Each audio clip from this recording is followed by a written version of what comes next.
बयनिसिमबो गोजोन हामलायनाय जासिहरबाय। खुलुमबाय। बे समाव आङो नोंथांमोननि गेजेराव दासिमनि मोननैसो खौरां लाना फैदों। नोंथांमोना भिडिअखौ फारियै जोबजासिम नायलांदो।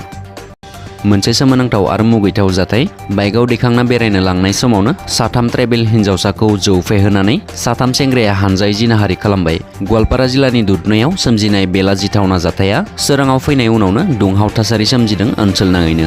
दासिम पुलिसा एरेस्ट खालामबाय साथाम सेंग्राफोरखौ। मिथिनो मोननाय बायदिब्ला थांनाय 22 अक्ट'बरावनो दुधनैनि आसाम मेघालया सिमनानि गंनै गामिनि साथाम गार' हिन्जावसाखौ बेरायनो लांनाय सोलोयैनो फुस्लायनानै बाइकआव दैखांनानै लाङो। बेलासि समाव हिन्जावसा साथामखौ सेंग्राफोरा दुधनैआव लांनानै हटेलाव माबा जाहोगोन होननानै धाबायावसो जौ लोंहोयो। बेनि उनावनो हिन्जावसाफोरखौ साखाथियावनो थानाय गय बागाननि गंसे न'आव लांनानै हानजायैनो जिनाहारि खालामो। ओरैहाय बेनि अखानायैनो 23 अक्ट'बर खालि हिन्जावसाफोरखौ दुथां सेंग्रा साथामा दुधनৈ सारियालियाव गारना थांनाय उनाव बेनिफ्राय खुनु रोखोमै गावबा गावनि न'सिम थांनो हायो साथाम हिन्जावसाया। उनाव बे जाथायनि सोमोन्दै न'खराव फोरमायनायाव 24 अक्ट'बराव बिसोरनि न'खरा थानायाव एजाहार होयो। बे एजाहारनि सायावनो पुलिसा संदाननानै साथाम दायनिगिरि सेंग्राफोरखौ हमनो हायो। हमजानाय साथामबो दुधनৈ बाबुपारानि 21 बोसोरनि देबशिस दास, दुधनৈ सिलुक पार्ट 1 नि 22 बोसोरनि हाफिजुर शाह आरो दुधनৈ सिलुक पार्ट 1 नि 30 बोसोरनि आसान बारामिक होननानै मिथिना मोननाय जादों। दिल्लीनि गिबि मन्त्रि अरविन्द केजरीवालआ भारतनि राङाव महात्मा गान्धीजों लोगोसे भगवान गणेश आरो बिमा लक्ष्मीनि सावगारि होफानो थाखाय गाहाय मन्थ्रिखौ खावलायनाय उनावनो बे खेबाव गुबुन मोनसे गोमोथाव दाबि दैखांदों। सासे बिजेपिनि दैदेनगिरिया महाराष्ट्रनि बिजेपि दैदेनगिरि राम कदमआ बे खेबाव फट'आव वीर सावरकर आरो मदीनि फट' बुजाबनो दाबि दैखांदों।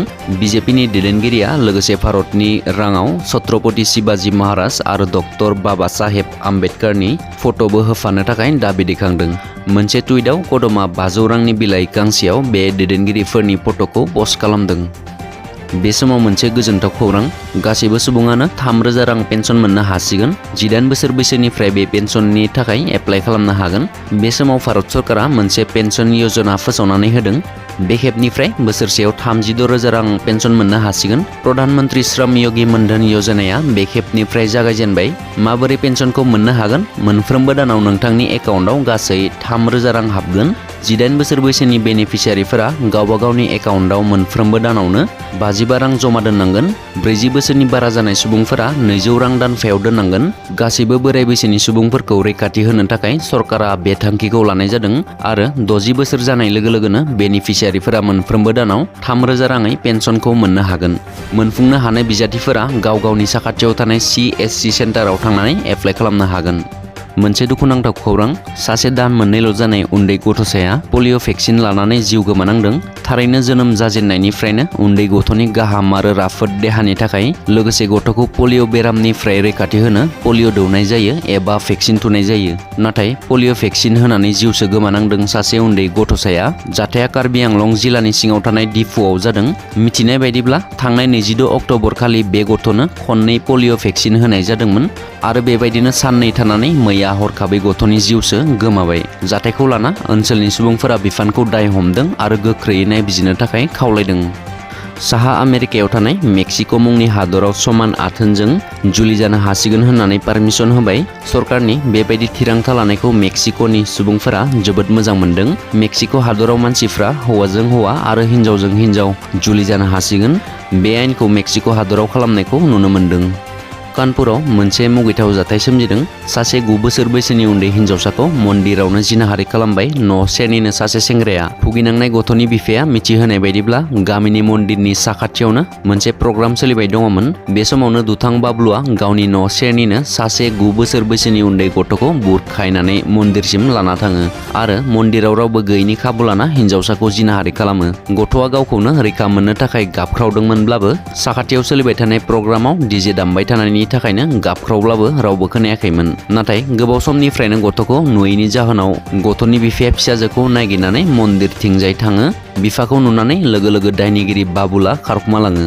बिफाया गथ'खौ लाना बिथुर थानायाव दायनिगिरि बाबुलुनि हेंथायै पक्सक' आयेननि बादै मोनसे केस थिसनो। उनाव गथ'खौ हस्पिटालाव लांनानै फाहामथाय होनाय जायो। बे समाव पुलिसा दायनिगिरिखौ नागिरगासिनो दङ। बिजनी सोलोंसालिमा फरायसा आफादनि बिसायख'थियाव एबसुजों सायख'जानाय गासै बिजाथिफोरा देरहासार जानो हाबाय। मैया बिजनी सोलोंसालिमा फरायसा आफादनि बिसायख'थिया मोजाङै मोजां जोबनानै थाङो। लोगोसे भट साननायजों लोगोसे फिथाइखौबो फोसावनानै होयो। बे बिसायख'थियाव दुलाराय बर' फरायसा आफादजों सायख'जानाय गासै बिजाथिफोरा देरहासार जानो हायो। बे बिसायख'थियाव ABBYSF आरो आमसुआबो मदद होदोंमोन। बे बिसायख'थियाव बेरेखा दोलोनि सासेबो बिजाथिफोरा देरहासार जानो हायासै।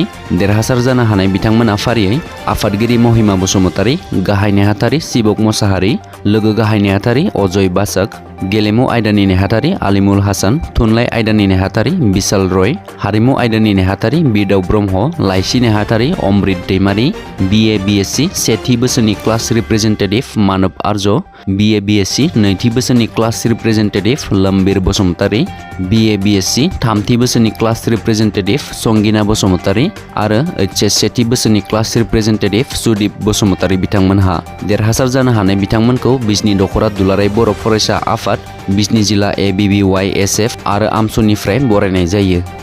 तामुलपुर जिल्लानि सिङाव थानाय दलंपाराव लामानि जाब्रबथायजों गोब्राब जोखोम। मैया रङियानिफ्राय भुटान फारसे दावबायलांनाय समाव दलंपाराव हरखाबै सानै सुबुङा स्कुटिजों गोग्लैनानै गोब्राबै जोखोम जायो। जोखोम जानाय सुबुंखौ उदालगुरि जिल्लानि सिङाव थानाय फेरगावनि पबित्र नार्जारी आरो सुजित तान्त्रि होननानै सिनायथिनो हायो। मख'नो गोनांदि ओनसोलनि सुबुंफोरा जाथायखौ तामुलपुर पुलिस थानायाव खौरां हरनाय लोगो लोगोनो पुलिस बिफाना जाथायसालियाव नुजाथि होयो आरो जाथायनि सायाव नायबिजिरनानै तामुलपुर देहा फाहामसालियाव बिसोरखौ थिसनहोयो। शिबसागर बिएफनि MLA अखिल गगैया गुवाहाटी नोगोरमानि GMCH देहा फाहामसालियाव एडमिट जानानै दङ। मिथिनो मोननाय बायदिब्ला मैया फुंबिलिनि 11 बाजिसोआव MLA अखिल गगैया गावनि बिखा सानायखौ मिथिहोदोंमोन। बेबायदिनो दा गुवाहाटी नोगोरमानि GMCH देहा फाहामसालियाव फाहामथाय लानो इन्टेन्सिभ कर'नारि केयार इउनिटआव एडमिट जानानै दङ। दासिमनि खौरांफोरा बेखिनियानोमोन। आसा खालामो नोंथांमोना भिडिअखौ नायनानै मोजां मोनबाय। मोजां मोनोब्ला एबा नोंथांमोना चेनेलाव दिनैसो फैदोंब्ला नोंथांमोना चेनेलखौ साबस्क्राइब खालामलांनो दाबाव। गोजोन्थों। जय बर' हारिनि।